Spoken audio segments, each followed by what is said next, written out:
कैसे हैं आप लोग? बहुत दिनों के बाद आप लोगों से मिलना हो पा रहा है। बीच में कुछ अर्जेंट काम आ गया था जिस वजह से मैं वीडियो नहीं बना पा रहा था।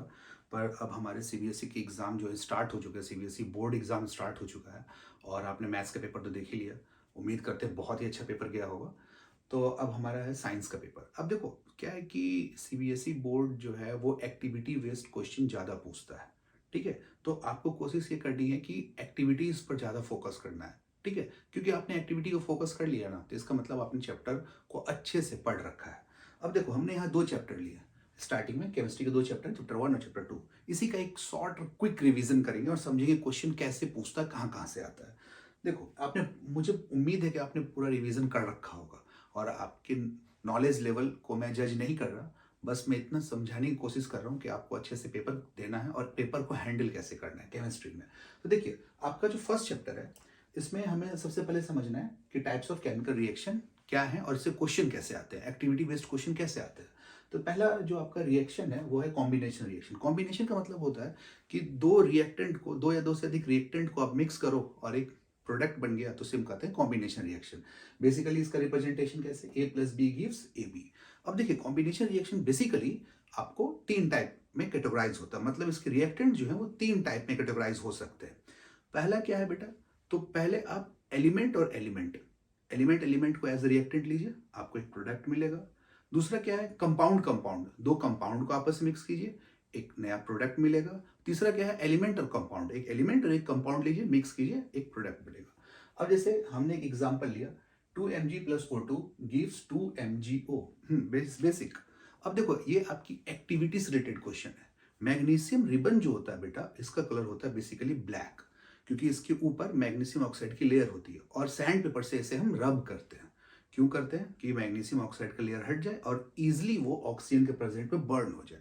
जब ऑक्सीजन के प्रेजेंट आप इसे बर्न करेंगे तो डिजलिंग व्हाइट फ्लेम जो है बहुत तेजी से आपको इलेबोरेट होते हुए दिखेगा। मतलब मैग्नीशियम ऑक्साइड जो है बेटा, ठीक है, जब आपको फॉर्म होता है, जब मैग्नीशियम ऑक्सीजन के प्रेजेंट में बर्न होता है तो मैग्नीशियम ऑक्साइड जो है फॉर्म होता है। अब ये जो मैग्नीशियम ऑक्साइड है बेटे, ये डिजलिंग व्हाइट फ्लेम के साथ बर्न होता है, दिखता है। और चूंकि मैग्नीशियम ऑक्साइड एक मेटालिक ऑक्साइड है तो इसलिए मेटालिक ऑक्साइड क्या होगा, बेसिक इन नेचर, याद रखेंगे आप इसे।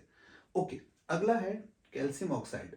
अब इसको जब हम वाटर के साथ मिक्स करते हैं ना तो बनता है कैल्शियम हाइड्रोक्साइड और हीट इलेबोरेट होती है। अब देखो कैल्शियम ऑक्साइड इसको कहते हैं क्विक लाइम और कैल्शियम हाइड्रोक्साइड इसको कहते हैं स्क्लेट लाइम। अब समझने वाली बात क्या है कि इसमें क्वेश्चन किस तरह से आ सकता है। अब देखो यहां पर क्वेश्चन बनता कैसे है, कैल्शियम ऑक्साइड इसका कलर जो होता है व्हाइट या ऑफ व्हाइट होता है और जब ये वाटर के साथ मिक्स करते हैं इसे, ठीक है, तो बहुत ज्यादा हीट रिलीज होती है और क्या फॉर्म होता है, कैल्शियम हाइड्रोक्साइड, जो कि आपको व्हाइट कलर का होता है। ठीक है, और इसे हम कास्टिक लाइम भी कहते हैं। ठीक है, पिकलिंग लाइम भी इसे हम कहते हैं। अब समझने वाली बात यह है कि जैसे ही आप कैल्शियम ऑक्साइड को पानी में मिक्स करोगे ना या पानी में डालोगे ना तो पानी बॉयल होना चालू होता है, बहुत फास्ट बॉयल करने लगता है। ठीक है, और उसके बाद फॉर्म होता है कैल्शियम हाइड्रोक्साइड। अब देखिए कैल्शियम हाइड्रोक्साइड एक बेस है। अब यहीं पर एक एक्टिविटी बेस्ड क्वेश्चन है कि कैल्शियम हाइड्रोक्साइड जो है बेटे, हम जब इसे ऑप्टेन करते हैं कैल्शियम ऑक्साइड और वाटर को मिक्स करके तो ये व्हाइट वॉश के काम आता है। इसी में एक एक्टिविटी है कि जब हम व्हाइट वॉश करते हैं तो आपको स्टार्टिंग में हमें व्हाइट कलर आपको ढंग से नहीं मिलता, बट एक दो दिन के बाद उसी दीवार की कलर जो होती है वो बहुत ज़्यादा ब्राइट और व्हाइट हो जाती है। क्यों, तो आपने पढ़ा होगा कि जब calcium hydroxide atmospheric carbon dioxide से रिएक्ट करता है तो कैल्शियम कार्बोनेट बनता है और हीट रिलीज होती है। अब देखो यहाँ हीट रिलीज हो रही है, तो हर वो रिएक्शन जिसमें हीट रिलीज हो after the formation of product तो इसे हम कहते हैं एक्सोथर्मिक रिएक्शन। आपने इसे पढ़ा होगा। और इसी का एक छोटा भाई है एंडोथर्मिक रिएक्शन, मतलब वो रिएक्शन जिसमें आपको हीट देना पड़े, ठीक है, एनर्जी देनी पड़े रिएक्शन को एग्जीक्यूट करने के लिए, जैसे हम कहते हैं एंडोथर्मिक। एंडो मतलब एंट्री, एक्सो मतलब एग्जिट, याद रखेंगे इस चीज को। अब देखो अगला है C6H12O6 plus 6O2 gives 6CO2 plus 6H2O plus 8। हाँ, रिस्पिरेशन, ये उसी का केमिकल इक्वेशन है। और बहुत बार पूछा जाता है कि रिस्पिरेशन जो है एक टाइप का आपको एक्सोथर्मिक रिएक्शन है। क्यों, क्योंकि इससे हीट रिलीज हो रही है, एटीपी मॉलिक्यूल्स फॉर्म होते हैं ना, तो इसमें हीट रिलीज होती है। अब दूसरा क्या है, डीकम्पोजिशन। डीकम्पोजिशन, डी मतलब टूटना। डीकम्पोजिशन रिएक्शन जो होता है बेटे, इसका बेसिक हमारा जो रिप्रेजेंटेशन है A B gives A plus B. मतलब कोई एक कंपाउंड जो है वो दो या दो से अधिक एलिमेंट ये कंपाउंड में टूट जाएगा, तो इसी को हम कहते हैं डीकम्पोजिशन रिएक्शन। अब ये तीन टाइप के होते हैं जो आपकी बुक में है, मेंशन है। पहला है थर्मल डीकम्पोजिशन। थर्मल मतलब क्या होता है कि हमें इसमें हीट देना पड़ता है किसी चीज को ब्रेक डाउन करने के लिए, मतलब किसी कंपाउंड को ब्रेक डाउन करने के लिए। अब देखो जैसे कैल्शियम कार्बोनेट, अब ये इसे हम लाइमस्टोन भी कहते हैं, ठीक है।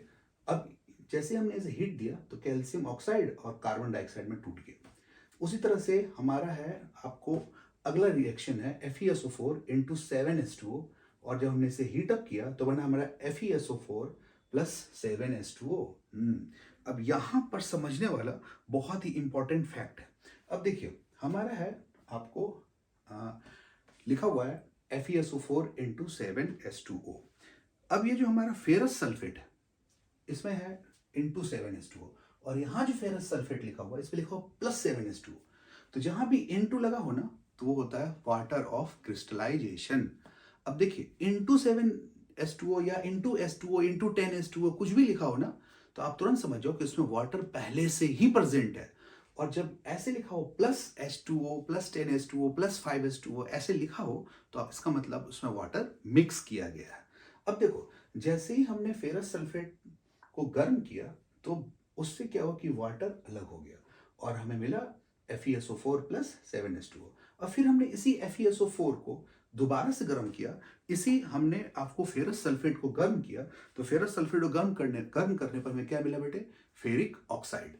अब ये फेरिक ऑक्साइड, सल्फर डाइऑक्साइड और सल्फर ट्राइऑक्साइड। अब यहां पर क्वेश्चन कैसे पूछता है, ये देखो बेसिक क्वेश्चन, कलर पूछ देगा आपका, कहेगा कि भैया जो हमारा फेरस सल्फेट है उसका कलर क्या है, तो लाइट ग्रीन। फिर हमारा जो आपका फेरिक ऑक्साइड है उसका कलर क्या है, तो रेडियस ब्राउन। और इसके अलावा जो SO2 और SO3 है, ठीक है, इनका कोई कलर नहीं होता है। अब हमारा अगला थर्मल डिकम्पोजिशन रिएक्शन में हमने देखा है, लिखा है कि लेड नाइट्रेट। अब लेड नाइट्रेट को गर्म करने पर क्या बना, लेड ऑक्साइड, नाइट्रोजन डाइऑक्साइड और ऑक्सीजन। तो लेड नाइट्रेट कलर कैसा होता है, कलरलेस। फिर हमारा लेड ऑक्साइड कलर कैसा होता है, तो येलोइश ब्राउन। और हमारा नाइट्रोजन डाइऑक्साइड, तो ये ब्राउन फ्यूम्स फॉर्म होते हैं इसमें। अब अगला जो हमारा है ये है हमारा इलेक्ट्रोलाइटिक डिकम्पोजिशन या आपको इलेक्ट्रोलाइसिस। अब देखो इसमें क्या होता है बेटे, बेसिकली इलेक्ट्रिसिटी का यूज किया जाता है, ठीक है, या करंट का यूज किया जाता है, जिससे हम आपको किसी भी कंपाउंड को ब्रेक करते हैं दो या दो से अधिक एलिमेंट में। अब देखिए जैसे एज पर एग्जांपल हमने लिया वाटर, और वाटर को हमने प्रोवाइड किया एक सर्टेन एनर्जी, हमने इससे करंट को, इलेक्ट्रिसिटी को पास ऑन करवाया। इससे क्या हुआ कि हमारे क्या मिला बेटे, तो वाटर को करंट पास करने पर, वाटर से करंट पास करने पर हमें मिला हाइड्रोजन और ऑक्सीजन। अब वाटर बेसिकली यदि ऐसे देखा जाए तो क्या है कि बेसिकली जब कोई हम वाटर लेते हैं तो वाटर भी डिस्टिल वाटर भी होता है, मिनरल वाटर भी होता है, ठीक है। तो एक्चुअली हमें इसमें कुछ एसिड या कुछ बेस मिक्स करना पड़ता है, या यूं कहें कुछ सॉल्ट मिक्स करना पड़ता है इस रिएक्शन को एग्जीक्यूट करने से पहले, ताकि हमें उसमें कुछ आयंस मिल जाए और वाटर जो है गुड कंडक्टर ऑफ इलेक्ट्रिसिटी हो जाए। अब देखो इसमें क्वेश्चन कहाँ से आता है, देखो क्वेश्चन कैसे पूछेगा आपसे, हो सकता है कि आपसे ये पूछ दे कि इससे जो दो गैसें बनी है वो एनोड और कैथोड पर कौन कौन सी गैसें मिल रही हैं। तो हाइड्रोजन हमेशा कैथोड पे और ऑक्सीजन एनोड पे। देखो एनोड और ऑक्सीजन, ऑक्सीजन एनोड कुछ मिलता जुलता हमें सुनाई देता, प्रोनाउंसिएशन ऑक्सीजन एनोड। तो हमें एनोड पे क्या मिला, ऑक्सीजन, और कैथोड पे क्या मिला, आपको हाइड्रोजन। रेशियो क्या रहता है, 2:1। लेकिन हमेशा एक बात याद रखें कि इसका आपको मॉलिक्यूलर मास या उससे रिलेटेड रेशियो भी पूछ सकता है। अब देखेंगे कि इसी में जैसे कि हमने NaCl, ठीक है, sodium chloride, molten sodium chloride लिया। अब इससे इलेक्ट्रिसिटी पास करने पर क्या बनता है बेटे, तो हमें इसमें सोडियम और क्लोरीन अलग अलग होते हुए मिलेंगे। अब हमारा फोटोलाइटिक डिकम्पोजिशन रिएक्शन, ठीक है। अब देखो फोटो डिकम्पोजिशन क्या है, फोटो डिकम्पोजिशन में बेसिकली क्या होता है, तो हम इसका यूज़ कहाँ करते हैं, ब्लैक एंड वाइट फोटोग्राफी में भी करते हैं। और फोटो डिकम्पोजिशन जो है बेटे, इसमें मैं पढ़ना, जैसे एग्जांपल देखो, अब फोटो डिकम्पोजिशन सनलाइट या ऑर्डिनरी लाइट के प्रेजेंट में आपको जब कोई भी मेटल सनलाइट या ऑर्डिनरी लाइट में एक्सपोजर होता है बेटे, कोई भी आप यूँ कह लें एलिमेंट, नहीं नहीं सॉरी, एलिमेंट तो नहीं कहेंगे, हम यहाँ कहेंगे कोई कंपाउंड, जब सनलाइट कि में एक्सपोजर होता है या किसी ऑर्डिनरी लाइट में एक्सपोजर होता है, तो यदि वो कंपाउंड दो अलग अलग एलिमेंट में टूट जाए तो इसे हम कहते हैं फोटो डिकम्पोजिशन रिएक्शन। अब देखो, जैसे हमने एक कंपाउंड लिया AgBr, अब AgBr यहाँ लिखा है H न्यू मीन्स सनलाइट, ठीक है, बेसिकली एनर्जी को रिप्रेजेंट करने के लिए हम करते हैं, तो रेडिएंट एनर्जी को, तो हमने यहाँ लिखा है H न्यू। अब ये जो AgBr सिल्वर ब्रोमाइड किस में टूट गया, सिल्वर और ब्रोमीन में। अब इसका कलर पूछ सकता है, सिल्वर ब्रोमाइड जो होता है बेटा ये ग्रीन, आपको ग्रीन कलर का होता है इन जनरल देखा गया, और आपका सिल्वर ये ग्रे कलर का होता है, और ब्रोमीन ये रेडिश ऑरेंज फ्लेम में आपको बर्न होता है, रेडिश ऑरेंज फ्लेम रिलीज होता है बेटा, मतलब इसका कलर ये है। अब है silver chloride basically white colour का होगा, अगेन सिल्वर ग्रे कलर का होगा, और क्लोरीन जो होगा बेटा ये ग्रीनिश येलो कलर का होता है। उसके बाद सिल्वर आयोडाइड, ये बेसिकली लाइट येलो कलर का होता है, सनलाइट में इसको एक्सपोजर करेंगे, फिर हमें इसमें सिल्वर मिला, और क्या मिला, आयोडीन, और आयोडीन बेसिकली पर्पल कलर का होता है। तो इस चीज़ को आप समझ चुके होंगे। अब देखिए, बेसिकली कलर से रिलेटेड क्वेश्चन ज़्यादा आते हैं, इसमें कलर कौन सा होगा, किस कलर का होगा, आपसे पूछेगा कि एक कंपाउंड है एक्स, ठीक है, उसका कलर है आपको लाइट येलो, हम सन के एक्सपोजर में से रखे हैं, तो हमें दो अलग अलग सब्सटेंस मिलते हैं, दो अलग अलग सब्सटेंस में आपको एक सब्सटेंस का कलर है ग्रे और दूसरे सब्सटेंस का कलर है पर्पल, तो बताइए कि इसमें जो सब्सटेंस है और कंपाउंड है वो क्या क्या है, तो हमें इस चीज़ को समझना है, ठीक है। आंसर क्या होगा, तो सिल्वर आयोडाइड ये आपको लाइट येलो कलर का होता है, आपको सिल्वर ग्रे कलर का, और आयोडीन पर्पल कलर का। अब देखो, ब्लैक एंड व्हाइट फोटोग्राफी में इन सब का यूज किया जाता है। अब देखेंगे इसके अलावा हम देखेंगे डिस्प्लेसमेंट रिएक्शन को हम सिंगल डिस्प्लेसमेंट रिएक्शन भी कहते हैं, और ये आपके रिएक्टिविटी सीरीज के पॉइंट ऑफ व्यू से बहुत ज़्यादा इंपॉर्टेंट है। इसका रिप्रेजेंटेशन क्या है, A plus B C gives AC plus B, मतलब इसमें high reactive metal low reactive metal के सॉल्ट को डिस्प्लेस कर देता है, या लो रिएक्टिव मेटल से सॉल्ट को डिस्प्लेस करके खुद में अटैच कर लेता है, ये होता है डिस्प्लेसमेंट रिएक्शन, जिसकी लाठी उसकी भैंस, ठीक है। अब ध्यान देने वाली बात यह है, हमेशा याद रखिए यहाँ जो A है ये एक मेटल को रिप्रेजेंट कर रहा है, हाईली रिएक्टिव मेटल को, और BC एक कंपाउंड है जिसमें B जो है बेसिकली एक मेटल है, और C जो है बेटा ये बेसिकली आयंस हो सकता है, ठीक है, या C जो है सॉल्ट हो सकता है, ठीक है। तो भैया A चूंकि B से हाईली रिएक्टिव है, इसलिए A ने B के सॉल्ट या आयन को डिस्प्लेस करके खुद से अटैच कर लिया और B अलग हो गया, यही है सिंगल डिस्प्लेसमेंट या डिस्प्लेसमेंट रिएक्शन। अब एग्जांपल जैसे कि Zn प्लस USO4, अब देखो रिएक्टिविटी सीरीज में Zn मतलब जिंक कॉपर से ऊपर आता है, और इसका कलर होता है ग्रे, और जैसे ही इसको हम रिएक्ट करते हैं ना, तो जिंक सल्फेट बना और कॉपर बना, तो जिंक सल्फेट बेसिकली कलरलेस होता है, और आपका जो कॉपर है ये होता है आपको रेडिश ब्राउन, और आपका जो कॉपर सल्फेट है ये ब्लू कलर का होता है। ये रिएक्शन आपने पढ़ा था, Fe plus CuSO4 gives FeSO4 plus Cu, जिसमें आयरन नील को आप डिप करते हैं कॉपर सल्फेट में, और फिर जो है आपका कॉपर सल्फेट का जो कलर है वो फेड हो जाता है, ठीक है। अब यहाँ पर क्वेश्चन कभी कभी क्या आता है कि उल्टा क्वेश्चन पूछ देगा आपसे, ठीक है, पूछिए क्या ये रिएक्शन सही है या नहीं, क्या ऐसा रिएक्शन पॉसिबल है कि नहीं। कभी लिख देगा Cu plus FeSO4 gives CuSO4 plus Fe, और बच्चे कह देते हैं डिस्प्लेसमेंट रिएक्शन है। नहीं, आपको ध्यान देना है कि कौन सा मेटल ज़्यादा रिएक्टिव है, तो रिएक्टिव मेटल जो होगा बेटा लो रिएक्टिव मेटल के सॉल्ट या आयन को ही डिस्प्लेस करेगा, ठीक है। Low reactive metal high reactive metal के सॉल्ट या आयन को डिस्प्लेस नहीं कर पाएगा। इसलिए यदि इस तरह का रिएक्शन पूछ दे कि Cu प्लस FeSO4, ठीक है, क्या बनेगा, तो भैया सीधा लिख दो नो रिएक्शन, ठीक है, इस चीज का ध्यान रखेंगे आप। ओके, अगला देखेंगे डबल डिस्प्लेसमेंट रिएक्शन, इसको प्रिसिपिटेशन रिएक्शन भी कहते हैं। बहुत आसान है, A B plus C D gives A D plus B C. A D B C मतलब डिस्प्लेसमेंट रिएक्शन में आयंस, ग्रुप ऑफ आयंस और एटम्स जो है स्विच हो जाते हैं। ठीक है, मतलब जैसे ही कोई हाईली रिएक्टिव मेटल किसी लो रिएक्टिव मेटल के आयन या सॉल्ट या यू कह दे ग्रुप ऑफ आयंस को देखता है ना, तो वो अपना पोजीशन शिफ्ट करता है। डबल डिस्प्लेसमेंट रिएक्शन बेसिकली क्यों होता है? ठीक है, इसमें डबल शिफ्टिंग है। बेसिकली क्यों होता है? और ज्यादा स्टेबिलिटी के लिए।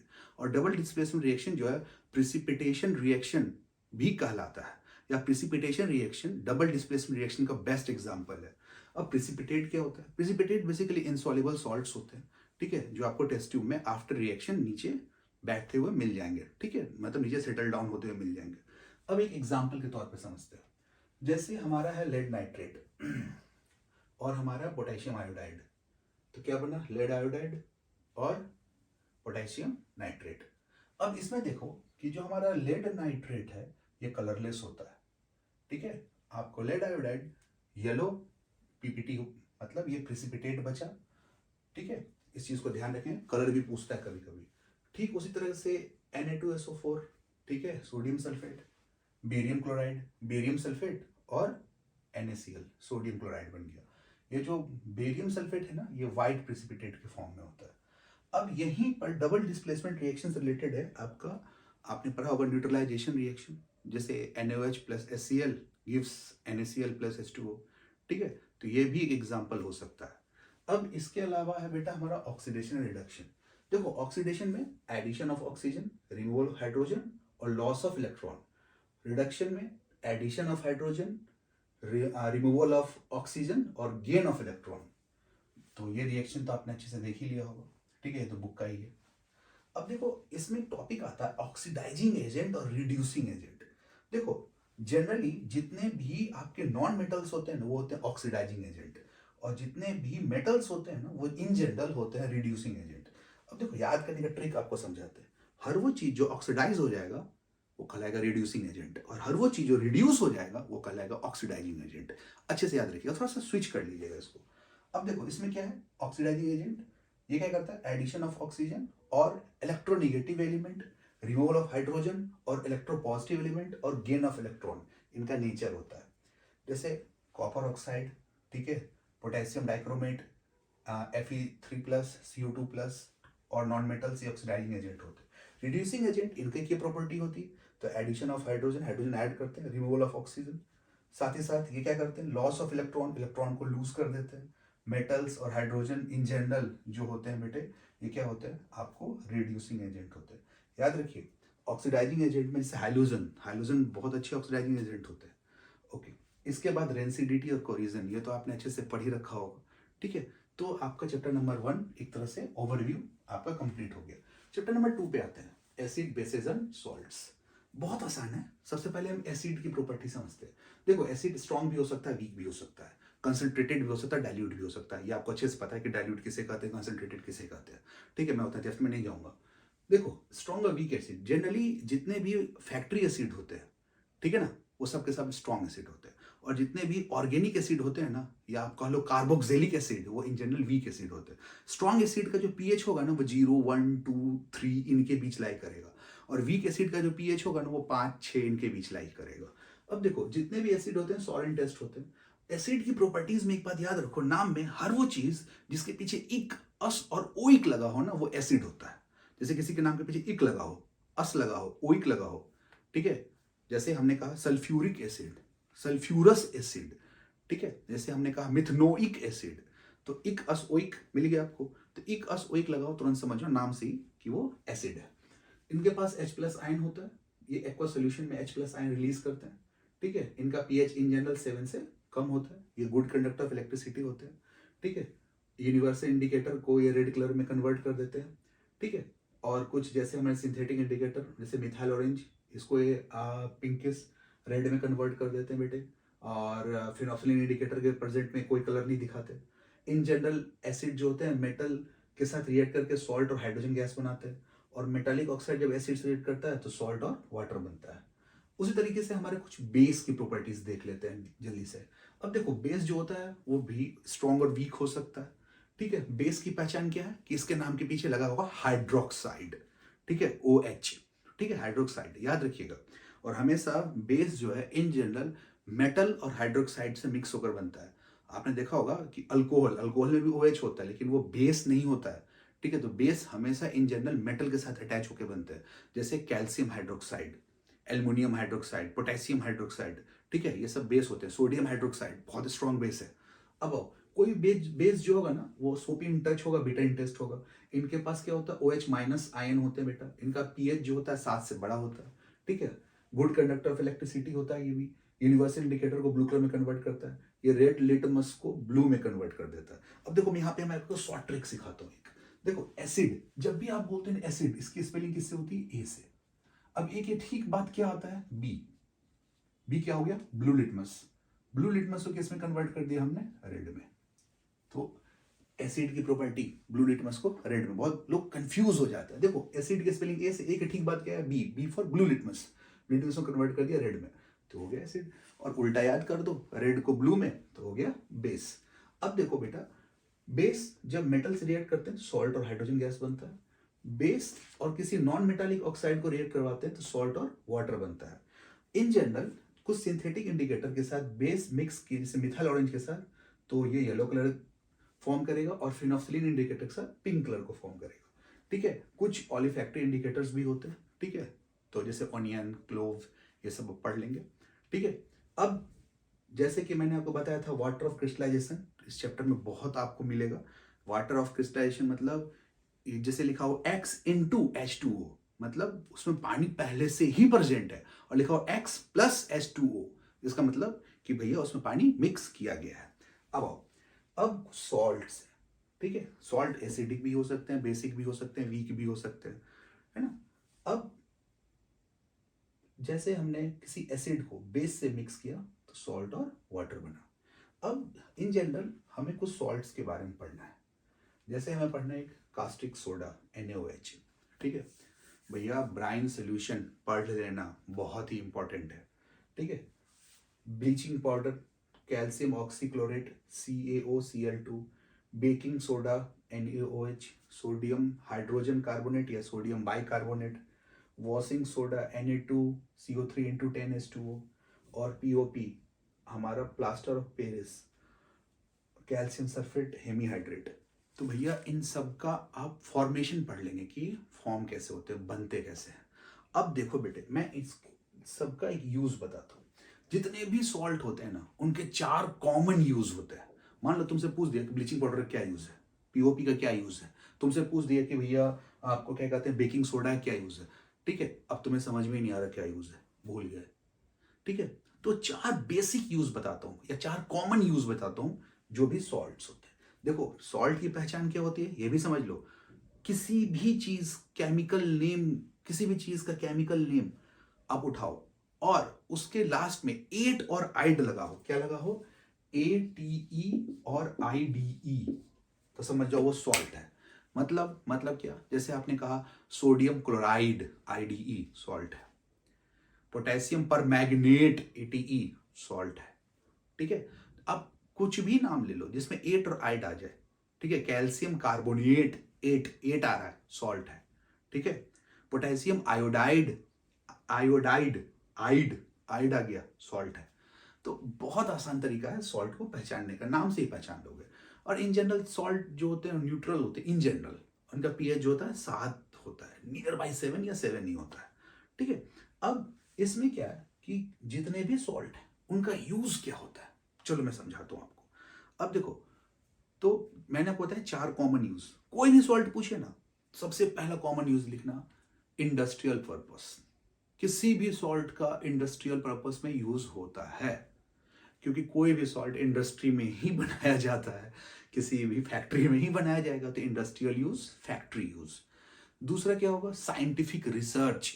किसी भी सॉल्ट का यूज साइंटिफिक रिसर्च के लिए किया जाता है। मतलब अरे भाई सिंपल सी बात है, बिना साइंटिफिक रिसर्च करके सॉल्ट कैसे बना होगा, बिना साइंटिफिक रिसर्च के baking soda, washing soda, bleaching powder आपने कैसे बना दिया होगा भाई, है ना, आसान है। तीसरा क्या होता है, हाउस होल्ड पर्पस। जो भी सॉल्ट आपको पढ़ने हैं ना, जो 10th में आपको पढ़ना है, इसका घर में इस्तेमाल होता ही होता है, तो हाउस होल्ड पर्पस। और चौथा क्या है बेटा, कॉमन यूज, मेडिकल पर्पस। जितने भी सॉल्ट होते हैं सब के सब एज अ मेडिकल पर्पस के लिए इस्तेमाल किए जाते हैं। ठीक है, अब मैंने आपको क्या बताया, पहला इंडस्ट्रियल पर्पस, दूसरा फॉर साइंटिफिक रिसर्च, तीसरा हाउस होल्ड पर्पस, और फिर चौथा क्या बताया, मेडिकल पर्पस। अब देख लो ना, पीओपी, पीओपी का क्या यूज है। अब देखो सिंपल, हाउस होल्ड पर्पस, घर में आप फॉल सीलिंग्स वगैरह बनाने के लिए करते हैं। मेडिकल पर्पस, हार्ट वार्ट टूट गया, बोन फ्रैक्चर हो गया, तो प्लास्टर वगैरह करने के लिए करते हैं, है कि नहीं।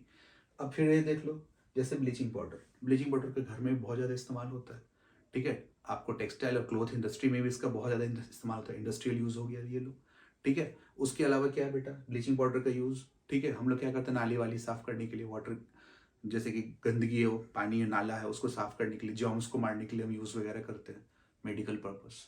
ठीक है, उसी तरीके से हमारा है आपको वॉशिंग सोडा, है ना, इसका इस्तेमाल कहाँ किया था, तो वाटर के हार्डनेस को दूर करने के लिए किया जाता है ना, कपड़े धोने के लिए यूज़ किया जाता है, घर में तो आप खूब यूज़ करते हैं, है ना।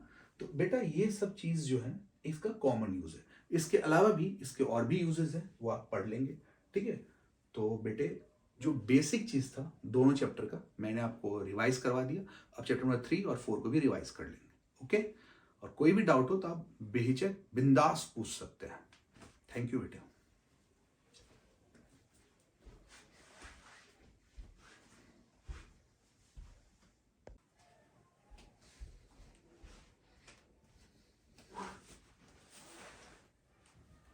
तो बढ़ते हैं अपने चैप्टर नंबर 3 पर। देखो चैप्टर नंबर 1 और 2 तो आपने कर लिया होगा, और chapter number 3 metals and non metals बहुत ही इंपॉर्टेंट चैप्टर है। और बेसिकली इस चैप्टर में आपको आयनिक कंपाउंड्स के क्वेश्चंस बहुत ज़्यादा आते हैं।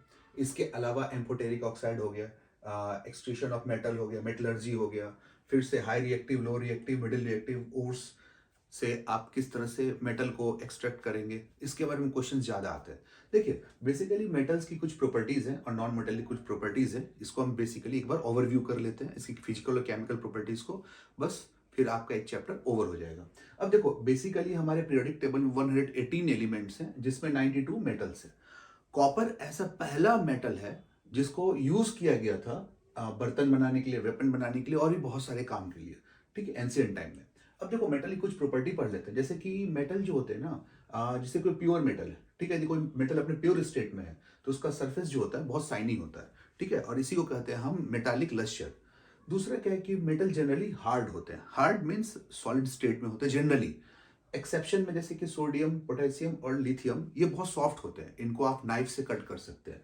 बहुत बार एमसीक्यू में और आपके इंटेक्स क्वेश्चन में क्वेश्चन भी है। ओके, अगला है कि ये क्या होते हैं, मेलिएबल होते हैं, मतलब इससे आप सीट बना सकते हो। मेटल जो होते हैं डक्टाइल होते हैं। गोल्ड जो होता है सबसे ज्यादा डक्टाइल मेटल है। ठीक है, 1 ग्राम गोल्ड से लगभग आप 2 किलोमीटर लंबा वायर खींच सकते हैं। इसके अलावा क्या है कि बेटा मेटल जो होते हैं गुड कंडक्टर होते हैं, किसके, हीट के और इलेक्ट्रिसिटी के। अब देखो दिमाग में एक बात सेट रखो, हर वो चीज जो हीट का गुड कंडक्टर होगा मोस्ट प्रोबेबली इलेक्ट्रिसिटी का भी गुड कंडक्टर होगा। ठीक है, और सबसे बढ़िया गुड कंडक्टर मतलब सुपर कंडक्टर जो होता है वो होता है सिल्वर। अब मेटल जो होते हैं इनका मेल्टिंग पॉइंट जो होता है बहुत ज्यादा हाई होता है, मतलब इनको मेल्ट करना बहुत मुश्किल होता है। अब मेटल चूंकि इनका मेल्टिंग पॉइंट हाई है, बट कुछ मेटल ऐसे जैसे सोडियम, पोटेशियम, इनका मेल्टिंग पॉइंट जो होता है 100 डिग्री से नीचे होता है। ठीक है, बहुत जल्दी मेल्ट कर जाते हैं। फिर आप इलेक्ट्रिकल कंडक्टिविटी में देखोगे तो सबसे ज्यादा आपको इलेक्ट्रिकल कंडक्टिविटी दिखाता है सिल्वर, फिर कॉपर, फिर आपका क्या कहते हैं गोल्ड, फिर एल्युमिनियम और फिर टंगस्टन। मेटल सोनेरस भी होते हैं, आवाज आती है, अलग अलग मेटल जब गिरते हैं तो अलग अलग आवाज आती है। ठीक है, मरकरी लिक्विड स्टेट में होता है रूम टेम्परेचर पर। देखो रूम टेम्परेचर का मतलब क्या होता है, बहुत बार आपने पढ़ा होगा रूम टेम्परेचर। रूम टेम्परेचर का मतलब होता है जिस टेम्परेचर आप जनरली आप एसी चलाते हो, मतलब 20 से 25 डिग्री सेल्सियस के बीच का टेम्परेचर रूम टेम्परेचर होता है। तो रूम टेम्परेचर पे मरकरी जो होता है वो लिक्विड स्टेट में होता है, आपने देखा होगा थर्मामीटर में होता है ये। इसके अलावा क्या है बेटे, तो मेटल के चूंकि इनका मेल्टिंग पॉइंट ज्यादा है, ये हार्ड है, तो बेसिकली मेटल डेंस भी होते हैं, मतलब इनकी डेंसिटी ज्यादा होती है। जैसे सीजियम हो गया, गैलियम हो गया, ठीक है, इनकी डेंसिटी थोड़ी कम होती है, एक्सेप्शन है ये। और चूंकि इनकी डेंसिटी भी कम होती है तो इनका मेल्टिंग पॉइंट भी लो होता है। अब नॉन मेटल में आ जाते हैं बेटे। देखो नॉन मेटल को थोड़ा सा हम रिवर्स कर दो। ठीक है, ये नॉन मेटल जो होते हैं मेटल के अपोजिट होते हैं, जैसे कि जनरली नॉन मेटल जो होते हैं सॉलिड या गैसियस स्टेट में होते हैं। ब्रोमीन जो होता है वो लिक्विड स्टेट में होता है रूम टेम्परेचर पे। जितने भी नॉन मेटल होते हैं वो ब्रिटल होते हैं, बट डायमंड इसका एक्सेप्शन है। ठीक है, जितने भी नॉन मेटल होते हैं बैड कंडक्टर ऑफ हीट और इलेक्ट्रिसिटी होते हैं, बट ग्रेफाइट जो कार्बन का एलोट्रॉप है वो गुड कंडक्टर ऑफ इलेक्ट्रिसिटी होता है, आपने पढ़ा भी होगा। अब देखो बेटा, कुछ केमिकल प्रॉपर्टीज देख लेते हैं। जैसे कि मेटल को ऑक्सीजन के प्रेजेंट में बर्न करेंगे, हीट अप करेंगे, तो भैया मेटल ऑक्साइड बनेगा। अब देखो यहाँ पर बहुत सारे मेटल डायरेक्ट ऑक्सीजन के प्रेजेंट में बर्न नहीं होते हैं। ठीक है, जैसे कि आप मैग्नीशियम ले लो, ठीक है, इनके ऊपर जो होता है ना मैग्नीशियम ऑक्साइड का लेयर होता है, एल्युमिनियम के ऊपर भी लेयर होता है। इनको आपको क्या कहता है, सैंड पेपर से रब करना होता है। बहुत सारे मेटल जो होते हैं ना, मतलब एयर के कॉन्टेक्ट में आके ही कैच फायर कर लेते हैं। बहुत सारे मेटल ऐसे होते हैं जो इनको आप पानी में डालोगे ना आग लग जाए, जैसे कि सोडियम बहुत ज्यादा रिएक्टिव होता है, पढ़ा हुआ केरोसिन में डिप करके इसको रखते हैं। इसके अलावा बेटे, जैसे जितने भी मेटालिक ऑक्साइड होते हैं ना वो बेसिक होते हैं नेचर में। बेसिक मीन्स कि इनका आपको क्या मिलने वाला है, हाइड्रोक्साइड। ठीक है, मेटल हाइड्रोक्साइड। ठीक है, और साथ ही साथ पानी से रिएक्ट करके हाइड्रोक्साइड भी बनाएंगे, और ये क्या करेंगे, रेड लिटमस को ब्लू में भी कन्वर्ट कर देंगे। मेटल ऑक्साइड को डाइल्यूट एसिड से रिएक्ट करोगे तो सॉल्ट और वाटर बनता है। अब देखो एक आता टॉपिक एम्फोटेरिक ऑक्साइड, ये बहुत बार पूछता है। एम्फोटेरिक ऑक्साइड वो होते हैं जिनमें मेटल वो वैसे बेसिकली ऑक्साइड्स होते हैं, ठीक है, मेटल के, जिनमें एसिडिक और बेसिक दोनों प्रॉपर्टीज प्रेजेंट होती है। मतलब एसिड बेस से दोनों से रिएक्ट कर सकते हैं ये। जैसे हमारे जिंक क्या कहते हैं, जिंक ऑक्साइड हो गया। ठीक है, एल्युमिनियम ऑक्साइड, एल्युमिनियम ऑक्साइड को बॉक्साइड भी बोलते हैं, याद रखिएगा। फिर मेटल वाटर से रिएक्ट करके मेटल हाइड्रोक्साइड और हाइड्रोजन गैस बनाएगा। मेटल ऑक्साइड वाटर से रिएक्ट करके मेटल हाइड्रोक्साइड बनाएगा। अभी आपको बताया, क्योंकि मेटल हाइड्रोक्साइड बेसिक होता है तो भैया वाटर से रिएक्ट करके वो बेस ही बनाएगा। मेटल डाइल्यूट एसिड से रिएक्ट करके सॉल्ट और हाइड्रोजन गैस बनाता है। अब देखो रिएक्टिविटी सीरीज देख लेते हैं। हाँ, अब ये रिएक्टिविटी सीरीज में सबसे ज्यादा रिएक्टिव है पोटेशियम, फिर sodium, calcium, magnesium, aluminium, zinc, फिर से आयरन, टीन, फिर से lead, mercury, sorry lead, hydrogen, copper, फिर से आपका मरकरी, सिल्वर और गोल्ड। ठीक है, सिल्वर, गोल्ड और प्लेटिनम ये बहुत ही ज्यादा लीस्ट रिएक्टिव होते हैं, मतलब कि ये फ्री स्टेट में मिलते हैं। ठीक है, और जैसे हमारा पोटेशियम, सोडियम, कैल्शियम ये सब ज्यादा रिएक्टिव होते हैं। ठीक है, हाईली रिएक्टिव मेटल्स है। अब देखो आयनिक कंपाउंड बेसिकली क्या है।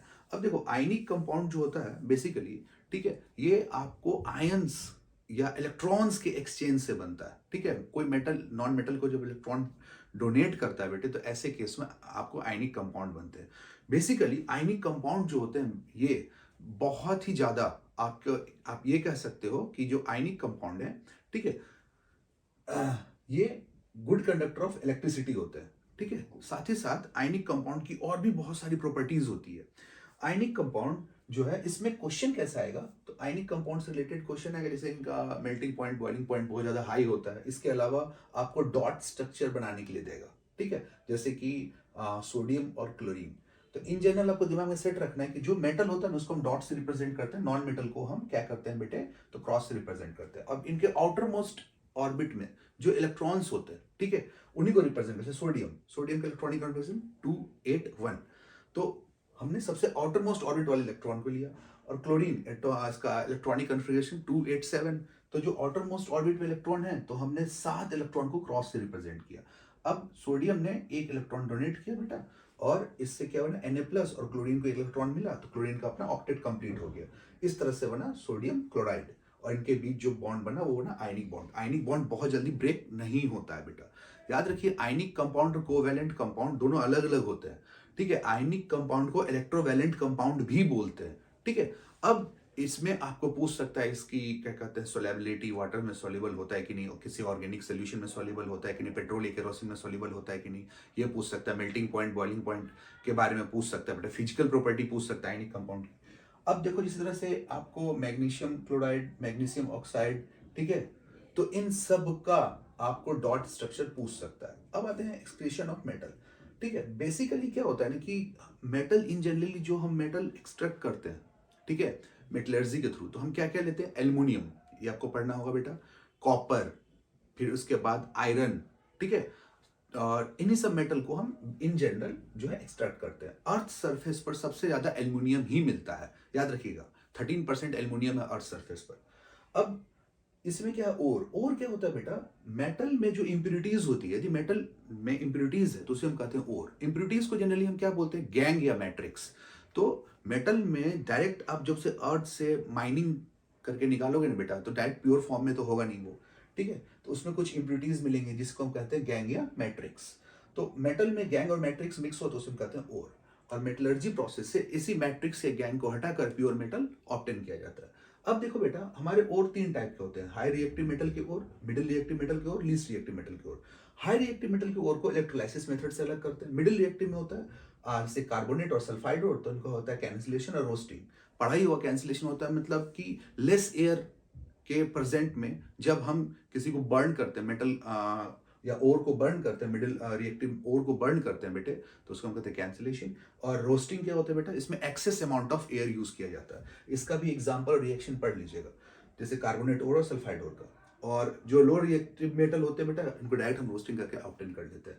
अब इसी में एक आता है बेटा थर्मिट प्रोसेस। तो बेसिकली थर्मिट प्रोसेस में क्या है कि एल्युमिनियम का यूज किया जाता है, ठीक है। बेसिकली मेशनरी क्या कहते हैं, आयरन जो मशीनरी है, रेलवे ट्रैक्स हैं, ठीक है, इसमें जो क्रैक आ जाते हैं, ब्रिज में क्रैक आ गया, किसी मशीन में कोई डिफॉल्ट आ गया, ठीक है, जैसे कोई आयरन की मशीन बनी, कोई स्ट्रक्चर बॉडी बना हुआ, तो उसमें हम क्या करते हैं ना कि आपको उसे गर्म करके, ठीक है, हम उसमें एल्युमिनियम के साथ उसे मिक्सअप करके उसे हम बहुत ज़्यादा हीट देते हैं, गर्म करते हैं। और ऐसे केस में, ठीक है, जो रिएक्शन होता है बेटे, इसमें एल्युमिनियम का ऑक्साइड बनता है, आयरन बनता है और हीट इलेबरेट होती है, बहुत ज़्यादा अमाउंट में हीट इलेबरेट होती है। तो बेटा इसी ये वेल्डिंग वगैरह करने में, ठीक है, किसी भी मशीनरी पार्ट को ठीक करने में जिसमें आयरन प्रेजेंट हो, ठीक है, तो उसमें हम एल्युमिनियम का यूज़ करते हैं, तो इसी को कहते हैं थर्मिट प्रोसेस। अब है हमारा इलेक्ट्रोलाइटिक रिफाइनिंग। इलेक्ट्रोलाइटिक रिफाइनिंग में क्या है बेटा, तो इसमें अपने मेन चीज पूछता है आपको एनोड मड क्या है, आपने बुक में देखा ही होगा। एनोड पे जो कॉपर है, ठीक है, और जो कैथोड पे कॉपर है, याद रखिए कैथोड पे प्योर कॉपर होता है, ठीक है, और एनोड पे इम्प्योरिटीज होती है, ठीक है। यही इम्प्योरिटीज जो है बेटा आपको क्या कहते हैं, सेटल डाउन होता है बेटा, और फिर हमें प्योर कॉपर मिलता है। इसके बारे में आप पढ़े ही होंगे। अब इसके बाद एक आता है कोरिजन। कोरिजन में बेटा आप चैप्टर नंबर 1 में पढ़ा ही होगा कि एयर, वाटर, मॉइस्चर, एसिड या कुछ ऐसे नेचुरल सब्सटेंस के प्रेजेंट में जब कोई मेटल अपनी फिजिकल या केमिकल प्रॉपर्टी को लूज कर देता है ना, ठीक है, तो उसी को हम कहते हैं कोरिजन।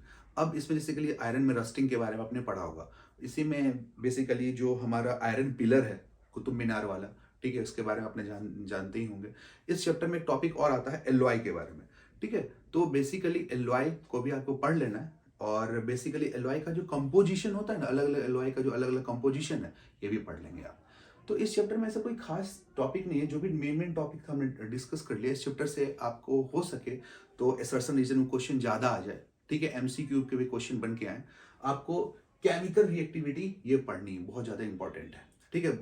तो बेटा बहुत बार ऐसे क्वेश्चन आता है कि कॉपर के बर्तन में हम क्या कहते हैं, सॉल्ट एसिडिक चीज़ों को नहीं रखते, जैसे कि दही वगैरह इन सबको नहीं रखते हैं, ठीक है।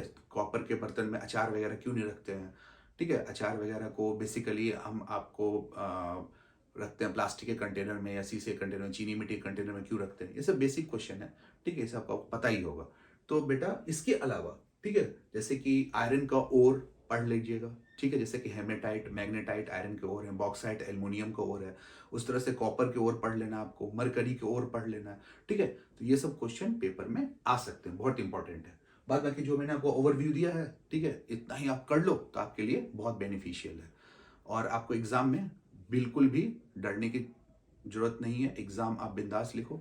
जो सीबीएसई का क्राइटेरिया है कि आपको पेपर में जो आपका आंसर सीट है उसको डिवाइड कर लेना है, फिजिक्स केमिस्ट्री बायोलॉजी के सेक्शंस को डिवाइड कर लेना है, उस हिसाब से लिखना है, ये तो आपको पता ही होगा, ठीक है।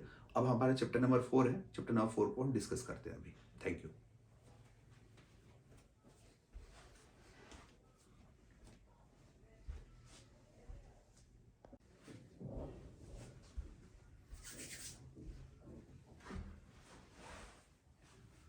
अब चैप्टर नंबर 4 जो है बहुत इंपॉर्टेंट है, और ये सबसे बड़ा चैप्टर भी है आपकी केमिस्ट्री का।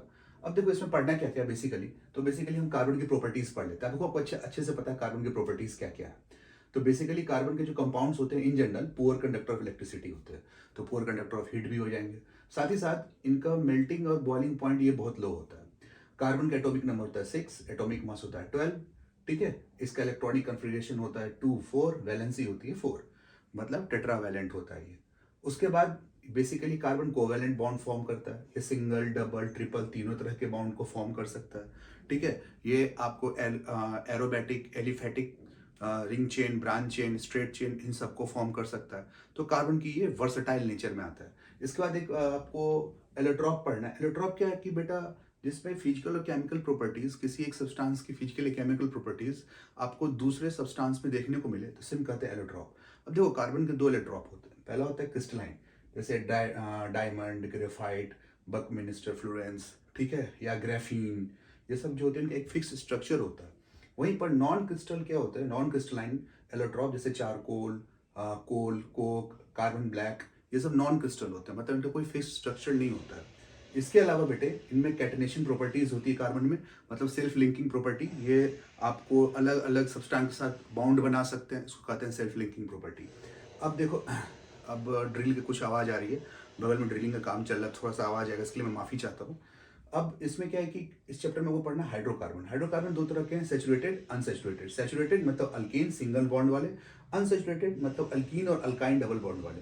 अब देखो इसमें एक चीज़ आपको एक ट्रिक याद रखना है। वो ट्रिक क्या है, देखिए ABCD में पहले आता है A, फिर उसके बाद E, उसके बाद Y। तो ANE यह है अल्केन, ENE अल्कीन और YNE alkyne. Formula CnH2n+2। Alkyne का CnH2n और अल्काइन का CnH2n-2। याद कैसे रखेंगे, आपको सिर्फ अल्केन का फॉर्मूला याद रखना है, CnH2n+2। अब देखो A के बाद आता है E, मतलब अल्कीन, इसमें से पीछे से 2 हटा दो तो बन गया CnH2n। अब E के बाद आता है Y, अल्काइन, तो भैया इसमें 2 और माइनस कर दो, CnH2n-2, तो बन गया अल्काइन। ये है बेटा सिंगल बॉन्ड, ये डबल बॉन्ड वाला, ये ट्रिपल बॉन्ड वाला। सिंगल बॉन्ड का मतलब होता है sharing pairing of 2 electrons, double bond मतलब शेयरिंग पेयरिंग ऑफ 4 इलेक्ट्रॉन्स, और ट्रिपल बॉन्ड मतलब sharing pairing of 6 electrons. 4 bond नहीं होता है, ठीक है ना, याद रखिएगा। और ये जो ट्रिपल और डबल बॉन्ड होता है ना बेटे, ये किसी भी चेन में एक ही जगह आपको मिलेगा। ये नहीं कि आप C double bond C double bond C double bond C ऐसे लिख दोगे, ऐसा नहीं होता, ठीक है। ये आपको एक ही जगह मिलेगा, या तो स्टार्टिंग में, बीच में, कहीं भी। बस आपने एक बार डबल बॉन्ड लगा दिया तो फिर पूरे चेन में आपको डबल बॉन्ड लगाने की जरूरत नहीं है, फिर सब सिंगल बॉन्ड ही लगेगा। एक जगह ट्रिपल बॉन्ड लगा दिया तो हर जगह फिर ट्रिपल बॉन्ड नहीं लगाना, पूरे जगह आपको फिर सिंगल बॉन्ड लगाना है। ट्रिपल बॉन्ड या डबल बॉन्ड एक ही जगह इस्तेमाल होता है। अब आपको ध्यान रखना है बेटे इसमें कि इसके अलावा आपको क्या पढ़ना, आइसोमेरिज्म। आइसोमेरिज्म क्या होता है कि बेटा केमिकल फॉर्मूला सेम हो बट उनका स्ट्रक्चर अलग हो, जैसे कि हमने बोलते हैं butane, n butane, normal butane, ठीक है, या आइसोब्यूटेन। तो भैया normal butane C4H10, isobutane C4H10, formula तो सेम है, स्ट्रक्चर अलग होगा, ठीक है। जैसे हम कहते हैं pentane, normal pentane, isopentane, neopentane, formula same है, स्ट्रक्चर अलग अलग होगा, इसी को कहते हैं हम आइसोमेरिज्म। अब है होमोलोगस सीरीज। होमोलोगस सीरीज में क्या होता है कि यदि आप अल्केन, अल्कीन, अल्काइन किसी एक फैमिली को पकड़ो और उसके आप कंजिक्यूटिव एलिमेंट, उसके कंजिक्यूटिव कंपाउंड्स को देखो, या उसकी फैमिली कंजिक्यूटिव मेंबर को देखो, ठीक है, जैसे कि मीथेन, मीथेन के बाद इथेन, इथेन के बाद प्रोपेन, उसके बाद ब्यूटेन, ठीक है। तो इन सब के बीच CH2 का डिफरेंस होता है, CH2 मॉलिक्यूल का डिफरेंट होता है। जैसे कि मीथेन CH4, यदि इसमें CH2 ऐड करेंगे C2H6, इथेन बन जाएगा। तो इसका मतलब क्या है कि बेटे कि दो कंजिक्यूटिव हाइड्रोकार्बन के बीच यदि CH2 का डिफरेंस आ रहा हो तो इसे हम कहते हैं होमोलोगस सीरीज। और CH2 डिफरेंस में का मतलब होता है कि इसमें 14 एटॉमिक मास यूनिट का डिफरेंस होता है दो कंजिक्यूटिव आपको हाइड्रोकार्बन के बीच। हाइड्रोकार्बन मतलब हाइड्रोजन कार्बन के कंपाउंड। अब देखो बेटा कार्बन बहुत ज्यादा इंपॉर्टेंट है, ये तीसरा सबसे इंपॉर्टेंट एलिमेंट है अर्थ पर, ठीक है। अब देखो अगला हम टॉपिक समझने वाले हैं इसी में कि फंक्शनल ग्रुप। हाँ जी, याद रखिए फंक्शनल ग्रुप क्या होता है बेटा। तो फंक्शनल ग्रुप वैसे ग्रुप ऑफ आयंस या एटम्स या रेडिकल्स होते हैं जो किसी भी हाइड्रोकार्बन के साथ लगकर उसकी पूरी प्रॉपर्टीज को चेंज कर सकते हैं। जैसे किसी का नाम है गीता, है ना, या किसी का नाम है सुरेश। अब आपने कहा कि सुरेश मिश्रा, तो भैया लग रहा है कि ब्राह्मण है। आपने कहा सुरेश सिंह, तो लग रहा है राजपूत है, ठीक है। आपने कहा सुरेश फर्नांडिस, तो क्या हो गया कि आप कह रहे हो क्रिश्चियन है, ठीक है। आपने कहा सुरेश खान, तो लग रहा है कि भाई मुस्लिम है। तो कहने का क्या मतलब है बेटे कि नाम तो सुरेश सुरेश सुरेश है, लेकिन उसके पीछे लगा मिश्रा, सिंह, फिर से फर्नांडिस, खान, ये है फंक्शनल ग्रुप। तो फंक्शनल ग्रुप ओवरऑल प्रॉपर्टीज को ही चेंज कर देता है। अब फंक्शनल ग्रुप आपको दो तरह के पढ़ने हैं, हाइलोजन वाले मतलब फ्लोरीन, क्लोरीन, ब्रोमीन, आयोडीन, और एक और होता है एस्टैटिन, लेकिन वो आपको नहीं पढ़ना, यही 4 आपको पढ़ने हैं। और ऑक्सीजन वाले अल्कोहल, एल्डिहाइड, कीटोन और carboxylic acid. Alcohol OH, ketone COH, sorry aldehyde COH, ketone CO और कार्बोक्सिलिक एसिड COOH, ठीक है। इसमें कार्बन ऑक्सीजन के बीच डबल बॉन्ड है, सफिक्स पीछे क्या लगता है OL, जब इसका हम IUPAC नोमेनक्लेचर करते हैं। अल्कोहल में, एल्डिहाइड में Al, कीटोन में O1 या ONE और कार्बोक्सिलिक एसिड में ओइक एसिड। अब देखिए बेटा, इसका IUPAC नेम होता है तो कॉमन नेम भी होता है, ठीक है। तो आप जैसे कि आपने पढ़ा होगा, जैसे हम एग्जांपल लेते हैं कि किसी भी आप अल्केन में से एक हाइड्रोजन रिमूव करेंगे तो बन जाएगा अल्काइल, और उसमें कोई भी हाइड्रोजन ऐड करें, जैसे क्लोरीन ऐड कर दिया तो क्या बन जाएगा, एल्काइल क्लोराइड या एल्काइल हैलाइड। ये क्या है, ये है कॉमन नेम, बट इसी को हम कहते हैं हाइलो अल्केन या हाइलो अल्केन। जैसे हमने कहा क्लोरो और फिर अल्केन, तो क्या बन गया बेटा, ये IUPAC नेम। जैसे हमने क्या किया, मीथेन ले लिया, मीथेन में हमने क्लोरीन ऐड किया, तो जैसे एक हाइड्रोजन हट के क्लोरीन ऐड हुआ बेटे, तो हाइड्रोजन हटते ही मीथेन क्या बन गया, मिथाइल, और क्लोरीन ऐड किया तो क्लोराइड, मिथाइल क्लोराइड, ये हो गया इसका कॉमन नेम। बट जब इसका IUPAC नेम को जाएंगे ना तो लिखेंगे हाइलो अल्केन। चाहे कैसे लिखेंगे फिर इसको, तो बेटा जो पेरेंट नेम है उसको पीछे लिखा, और हाइलो क्लोरीन है तो क्लोरो, और अल्केन में हमने क्या लिया था, मीथेन, तो क्लोरो मीथेन, ऐसे नाम रखा जाता है, ठीक है। जैसे अल्कोहल है, अल्कोहल में क्या करते हैं हमने, इथेनॉल, प्रोपेनॉल, ब्यूटेनॉल, ठीक है। इस चीज को याद रखें। कीटोन हमेशा याद रखो कि ये बीच में लगता है, C डबल बॉन्ड हो, ये किनारे कहीं नहीं लगता, बीच में ही लगता है। कीटोन एल्डिहाइड को पहचानना थोड़ा सा मुश्किल होता है, तो फिर कभी मैं इसके लिए एक लॉन्ग वीडियो बनाऊंगा तो बताऊंगा, चूंकि अब एग्जाम आने वाले, इसलिए मैंने शॉर्ट में आपको समझा दिया। अब IUPAC का कुछ रूल रेगुलेशन होता है, उसको भी आप पढ़ लेंगे। अब देखेंगे बेटा कि आपको कुछ रिएक्शंस पढ़ने हैं, जैसे कि आपको पढ़ना था कॉम्बिनेशन रिएक्शन, ठीक है, उसके अलावा सब्स्टिट्यूशन रिएक्शन, एडिशन रिएक्शन, तो उसी में से मैंने कुछ इंपॉर्टेंट रिएक्शन को बाहर निकाला है। तो जैसे आपको पढ़ना है आपको हाइड्रोजनेशन रिएक्शन। इसमें क्या होता है बेसिकली कि किसी भी अनसेचुरेटेड हाइड्रोकार्बन में जब आप हाइड्रोजन से इसको रिएक्ट करते हो निकेल क्रिस्टल कैटलिस्ट के प्रेजेंट में एक सर्टेन हीट पर, ठीक है, बहुत ज़्यादा हीट होता है ये, तो ऐसे केस में ये अनसेचुरेटेड सेचुरेटेड में कन्वर्ट हो जाता है, मतलब डबल बॉन्ड सिंगल बॉन्ड में कन्वर्ट हो गया।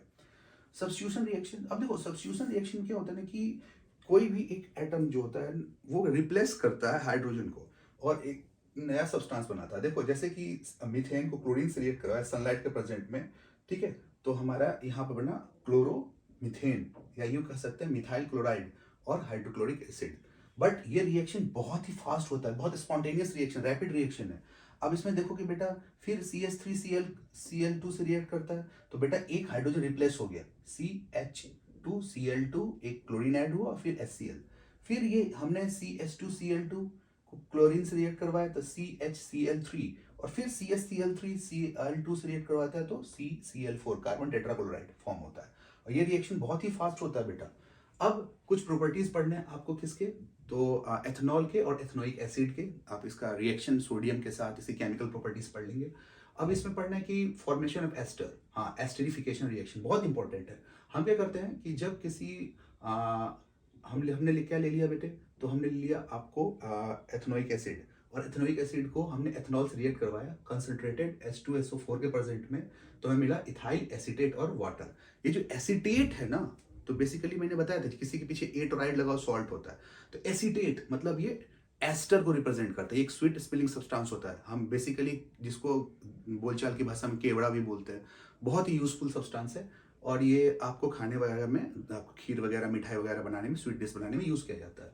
अब इसी का हम उल्टा कर लेते हैं, हाइड्रोलाइसिस ऑफ एस्टर, इसको कहते हैं सैपोनिफिकेशन। मतलब इसमें क्या होता है बेटा, जो एस्टर फॉर्म इथाइल एसीटेट, इसको हमने NaOH से रिएक्ट करे, तो क्या बना, आपको NaOH से रिएक्ट करते हैं बेटे, तो फिर ये आपको सोडियम एसीटेट में टूट जाता है और दोबारा से आपको अल्कोहल मिलता है, तो इसी को कहते हैं सैपोनिफिकेशन, जो कि एस्टरिफिकेशन का ठीक उल्टा है। तो बेटा याद रखिएगा, एक हाइड्रोजिनेशन, एस्टरिफिकेशन और हाइड्रोलाइसिस ऑफ एस्टर्स, सैपोनिफिकेशन, ये बहुत ज्यादा पूछता है। सोप और डिटर्जेंट का आप प्रॉपर्टीज पढ़ लेंगे, केमिकल प्रॉपर्टीज पढ़ लेंगे। याद रखिए डिटर्जेंट हार्ड वाटर में यूज किया जाता है, हार्ड वाटर को सॉफ्ट करने के लिए यूज किया जाता है। साथ ही साथ इसमें मिसेल्स के बारे में पढ़ लेंगे, हाइड्रोफिलिक हाइड्रोफोबिक पार्टिकल्स के बारे में, सोप के बारे में, इसका क्लीनिंग एक्शन पढ़ लेंगे। यही था आपको इस चैप्टर में, ज्यादा कुछ आपको दिमाग नहीं लगाना इस टाइम।